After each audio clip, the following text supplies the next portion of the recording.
পানি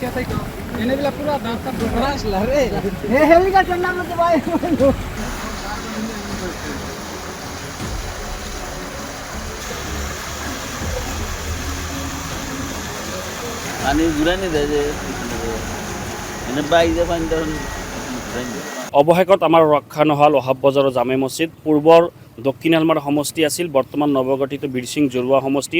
অসমৰ ভিতৰত যদি হায়েষ্ট গৰাখহনীয়া ঠাই হিচাপে পৰিগণিত হয়, আমাৰ এই দক্ষিণ শালমাৰা পূৰ্বৰ সমষ্টি আছিল, বৰ্তমান জৰুৱা বীৰসিং সমষ্টি। গতিকে আমি অসমৰ মাননীয় মন্ত্ৰী জলসম্পদ বিভাগৰ পীযুষ হাজৰিকা ডাঙৰীয়াক বিশেষ অনুৰোধ জনাইছোঁ, তাৎক্ষণিকভাৱে আমাৰ এই অঞ্চলখিনি খহনীয়াৰ পৰা স্থায়ী প্ৰতিৰোধ কৰিব লাগে। আৰু যিমানখিনি ঠাই আছে অৱশিষ্ট ঠাইখিনি, এইখিনি যদি খহনীয়াত যায় তেনেহ'লে মেঘালয় ৰাজ্যৰ সীমান্ত পাওঁতে আৰু বেছি দিন নালাগে। এটাৰ পিছত আন এটা ঘৰ, এটাৰ পিছত আন এটা বজাৰ খহনীয়াত বিলীন হৈ গৈ আছে।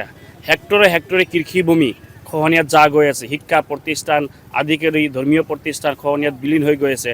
আমাৰ অঞ্চলৰ মানুহে আচলতে আচল সংগ্ৰাম বুজি পাই আছে যে খহনীয়াত নৈপৰীয়া অঞ্চলৰ মানুহখিনি আচলতে জীৱনৰ আচল সংগ্ৰাম বুজি পাইছে যে খহনীয়াত সৰ্বশান্ত হৈ সৰ্বহাৰা হৈ এই মানুহখিনি বৰ্তমান ক'ত যাব, কেনেকৈ থাকিব, বৰ্তমান ৰাস্তাৰ দাঁতিত আশ্ৰয় থাকিব লগা হৈছে।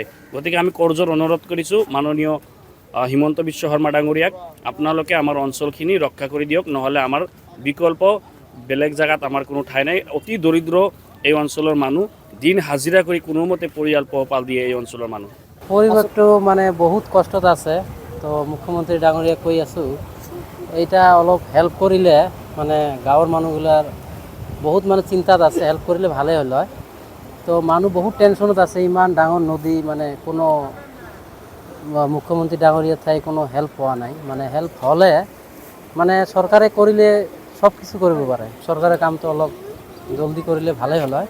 মানে কৈ আছে এনে গুৱাহাটী গৈছে, মানে মুখ্যমন্ত্ৰী ডাঙৰ লগত লগ কৰিব, তাৰপিছতে কাম হ'ব।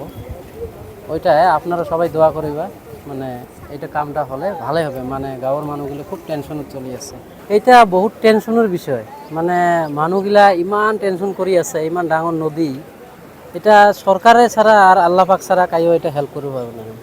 মানে আগে আল্লাহ, তাৰ পিছতে সৰকাৰ হেল্প কৰিব পারবে। এটা তো গছ মানে চলি গলে, নদীত অলপ বাকি আছে, বাকি রাইজেবিলাক আছে।